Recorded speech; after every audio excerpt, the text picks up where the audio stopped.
A concerning trend on the rise. Dangerous and deadly street racing has grown since the start of the pandemic. Certainly, we're still trending in the wrong direction. Growing calls to crack down on illegal street racing and sideshows.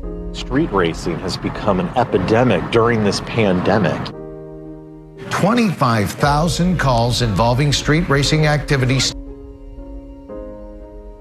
Racing has been the #1 complaint for the past year. AAA and a not-for-profit group called Street Racing Kills are joining hands in hopes of stopping this growing problem.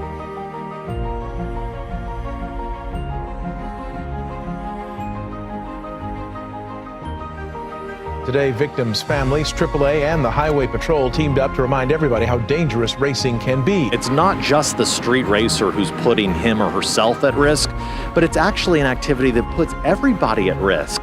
When you lose a child, it's a completely different ballgame. It's a pain that you will never recover from. Lily Trujillo Puquet is the founder of Street Racing Kills. Her daughter Val was 16 when she was killed by a street racer in 2013. An Antonio native returning to Texas this week to raise awareness about the cause of her daughter's death. Street Racing Kills and AAA Texas are joining forces. She also partners with groups like AAA, which says the open roads during the pandemic made the issue of speed racing worse, with the number of speed-related crashes in Texas up by 15% in 2020. Now I started seeing the problem growing and growing, and it just kept going.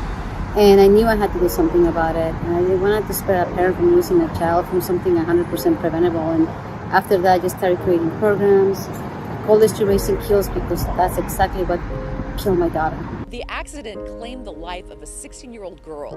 The teenager that was taking her home and her two friends crashed against an SUV, then against a fence, and the only person that passed away was Valentina. Tell me your first and last name and spell it. Lori Argumedo, Loriargumedo. A surveillance camera caught this moment of disaster. I teamed up with Lily from Street Racing Kills. The victim, a young mother named Bethany Holgan. Our family had to bury a 23-year-old. Bethany has a little girl that's 6 that will grow up without her mother. A young man decided to street race on a residential street, and he took my niece's life. After I lost my niece, one of the things that I promised her is that I was going to keep her memory alive, and I did not want her death to be in vain.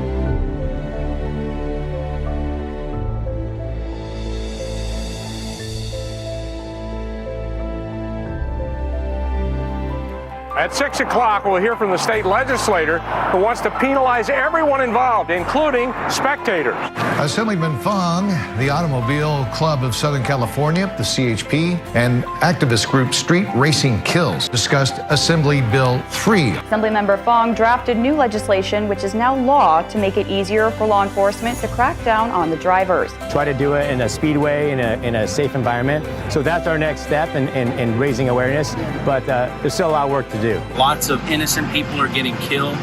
Get to a racetrack, do it where it's safe. Help them find legal places where they can race their vehicles. Keep it for the track, guys.